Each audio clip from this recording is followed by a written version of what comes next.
Time now for our Connect to the Capitol segment, where Governor Dan McKee joins us live from the State House to talk about issues impacting taxpayers. Governor, thanks for joining us once again. Well, thanks, Dan. Thanks for the invite. You're welcome. Okay, so you held a news conference. We carried it live a short time ago about this 8-week project to try to switch lanes on Washington Bridge to make it easier for cars to go through. Some of the response that I've had in real time, Governor, is the concern, 6 lanes pretty tight near each other. Is there a concern about safety here? Well, that's why we've been taking the time to get the engineers, getting the Federal Highway involved, and making sure that there's agreement that what we're doing by adding a lane both on the east and west travel side of the of the bridge will increase 50% availability for cars to travel. And we've got the sign-offs from the engineers and the Federal Highway along with DOT to know that it'll be structured, it'll be safe. We're reducing the speed to about 40 miles to an hour. We'll have oversight there with our state police. We'll continue to have the tow trucks there just in case in the case of an accident or an abandoned vehicle to clear the way to make sure that the traffic keeps flowing. And so it's about an 8-week estimate, but it'll be worth it. And then in the meantime, we understand how every day the travel times can vary based on weather or accidents or that type of thing. So we'll post the time frames that people can expect under the current situation so that they can manage this day. And again, we know that it's a big disruption for many people. Right, and of course, as you know, there have been a lot more accidents on the Washington Bridge because of the lanes the way they are right now. Governor, quickly, will there be a lane dedicated to emergency vehicles under this new pattern or no? Not for emergency vehicles, but trucks will have their own lane. Right. That will be in a little wider lane of one of the 3. Cars and trucks we can travel in the same lane. And we'll continue to bring the rescue vehicles over the bridge. We've been in contact with all the local fire, certainly the East Bay Fire departments and the rescues to make sure that when they do travel, we're aware of it and that we give that priority. Right. I want to get to a lot of questions, Governor. So the first one is from Rob from Bristol, who asks you that while we're waiting for the report on what happened to the bridge, why are there still construction workers on the bridge? It doesn't seem we should continue to pay people to do work on it if it has to be torn down. What exactly are they doing there? That's from Rob from Bristol. Yeah, so DOT is managing that, but the work that I've been told that the work that's being done, whether it's on ramps or whether it's on the bridges, is not work that would be not work that shouldn't be done. We'll have the schedule very shortly in terms of what we're going to do, Dan. Yeah. We are estimating that late February, early March, and then when we get that in place, then it'll be very clear what we're going to do, and then if work needs to be diverted into other directions, we will. But okay. We're making sure that the work that's being done now is not work that would be unneeded. A waste of time, basically. Yeah, Governor. I also want to see if I can get a quick answer for you, so we can get some other issues in here. Is the bridge structurally sound to handle 6 lanes of traffic?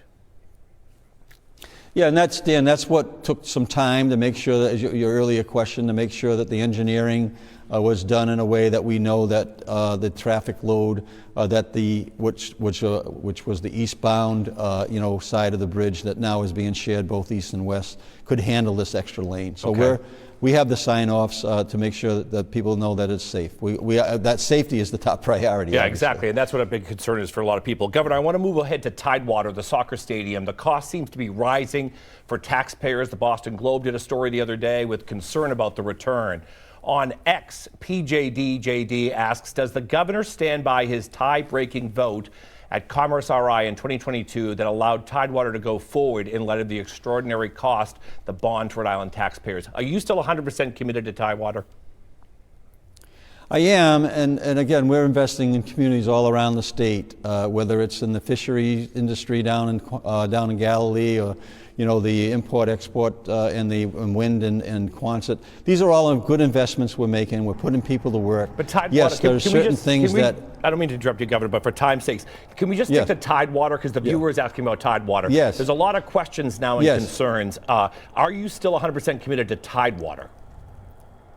Yes, I am. And, rising interest rates obviously are out of our control. That's accelerated the cost. I think one of the things, Dan, that people need to know that it's not a 30-year commitment in terms of we'll have the ability to refinance at the end of a 10-year cycle. So as you're figuring out the total cost out over 30 years, it's really a 10-year time frame, and then we'll make the decision whether we refinance it or not. So, right. But the interest rates, we don't control that, Dan. So we knew that. The vehicle that we used, which was a legislation that was passed by the General Assembly in 2019, 2018 timeframe, that's what we used. That's how, when I voted for that, we approved that method, and that method is costly.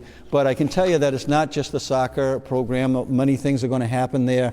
But in addition, we're going to continue the work to put the bridge over the water, and construct many apartments and homes. So it's a total project, and yes, it's good for Pawtucket. Long term, it's good for the state of Rhode Island. All right, let's hope so. Governor, just late this afternoon, the Rhode Island Tourism Council released their new campaign and new slogan for Rhode Island. It is called, with a big drum roll, All That. I want to get your take on that. Yes, all that. Okay, yes. I've heard, let me, if I can, Governor, already on X, I've heard all that in a bag of clams or all that in a broken bridge. So we're opening ourselves up here. What do you have to say?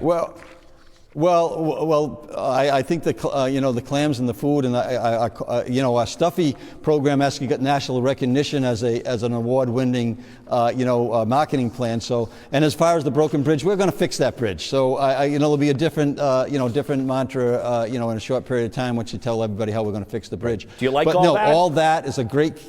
I love all that, and actually, when we had the people that came in for the movie last week, they said, we're all that and more. So, but we're the marketing plan that Commerce has done, and Anika at Commerce is really a strong one. Our tourism is up. We're investing in destination marketing in a way that we've never did before. Our airport reflects that. Remember, 10th best airport in the world last year, and one of the top 5 in the country. Right. So yes, we are all that. And when you talk about the ocean and the shoreline and the food and the universities and the arts and the culture in the state of Rhode Island, the people who live here know that. And now what we want to do is we want to let the rest of the world know, and certainly the rest of the country, let them know. And we have the direct flights coming in from Los Angeles now. People are coming to our state, and I think we are all that. What do you think, Dan? I think that if you and I had a couple of beers, we'd come up with a better one.